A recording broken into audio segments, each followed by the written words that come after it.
Bonjour, Aurélien Pasquet, spécialiste produit chez Vantage Atlantique Méditerranée. Une nouvelle vidéo pour vous montrer toutes les fonctionnalités de l'application Analysier. Pour rappel, Analysier est un système qui mesure la conductivité du lisier pendant le trajet pour ensuite donner les valeurs NPK du produit au moment de l'épandage. Et maintenant, en cabine. Nous voici sur la tablette. Il faut au préalable que la tablette ait été connectée à Internet et connectée à un compte Google. Le compte Google va permettre de mettre à jour la tablette et de pouvoir installer la dernière mise à jour Analysier. On lance l'application. Une fois qu'on est là, pour faire rechercher dispositif, pour trouver le système que nous avons installé sur la Analysier. Ici, le ANA 0132. On le sélectionne. Il va se connecter au boîtier que nous avons installé à l'avant de la tonne. On va aller mettre notre réglage en place dans configuration. Là-dedans, différents modes de travail sont possibles. Nous avons le plus basique, la dose instantanée. Donc ce menu va donner la dose en instantané que votre tonne est en train d'épandre en kilo d'azote à l'hectare. C'est désormais assez peu utilisé. On a le mode trappe de régulation. La trappe de régulation, c'est quand nous ajoutons une trappe de régulation à l'arrière de la machine pour rendre la machine DPAE. On a un mode aussi indicateur de vitesse qui dit quand il faut accélérer ou ralentir, relativement peu utilisé aussi. Le mode laboratoire, quand on veut faire des analyses d'un seau ou d'un échantillon. Les deux modes les plus utilisés sont la vitesse cible et l'épandeur DPAE. La vitesse cible, c'est quand on est sur une machine qui n'est pas DPA, et donc à ce moment-là, on va donner une dose d'azote souhaitée, et le système va nous donner la vitesse à laquelle avancer pour respecter cette dose. Ensuite, épandeur DPAE, quand l'épandeur est déjà DPA, et donc à ce moment-là, il va seulement donner une dose consigne en mètres cubes à l'hectare. Dans notre cas, on va mettre vitesse cible. Différents types d'enregistrements sont possibles.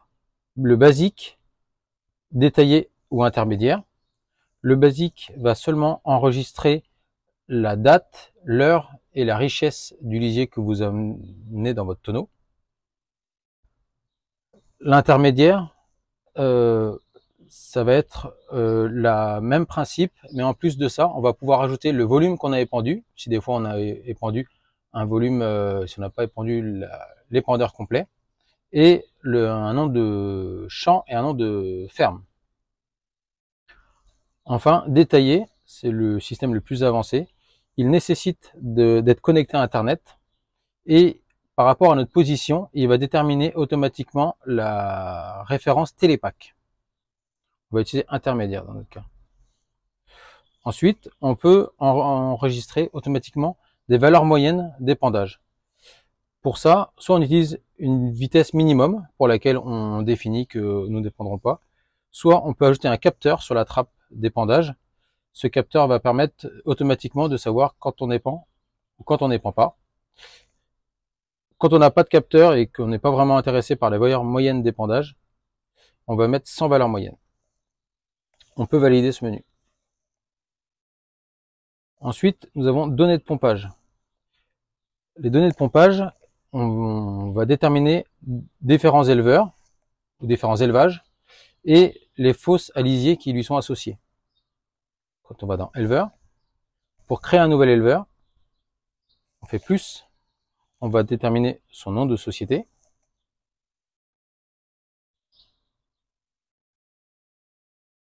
Par exemple,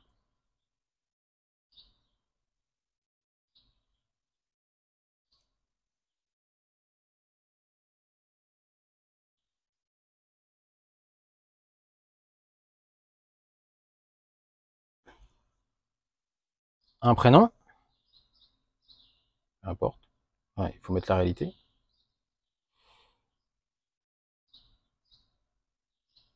Un nom.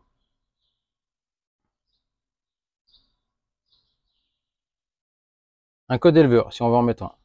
Dans mon cas, je n'en ai pas. Je vais mettre 0.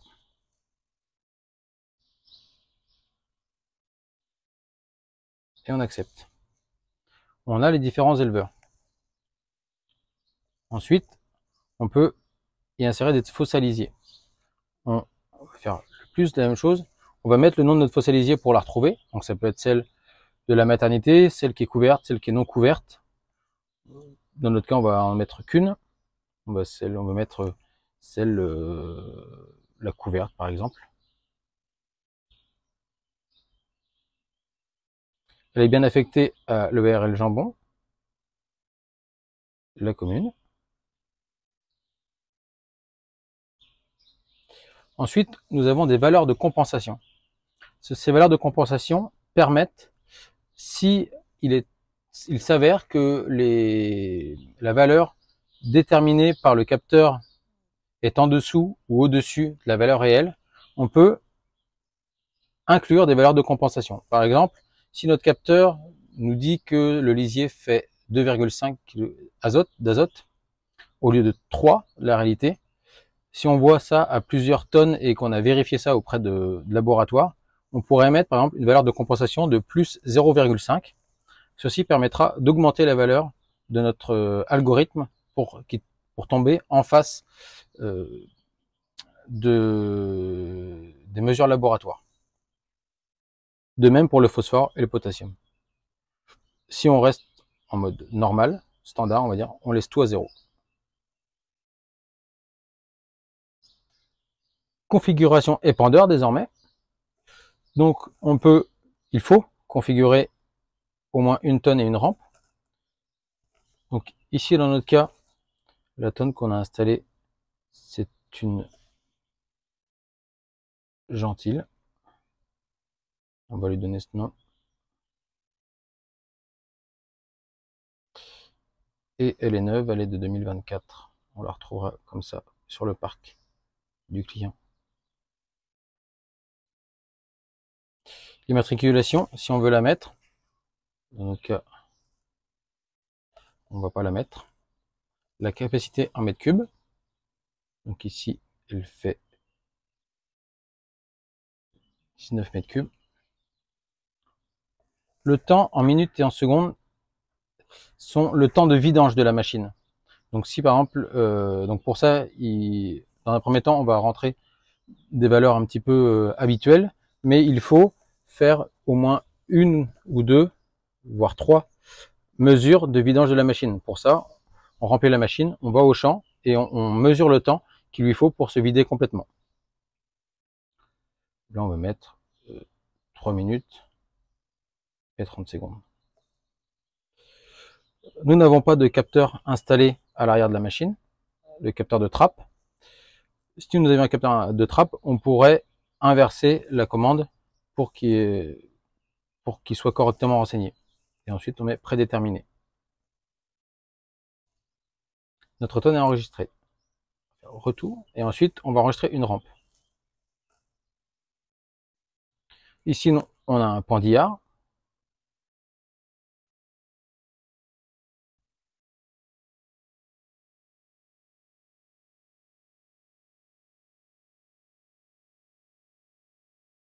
Il fait 14 mètres de large.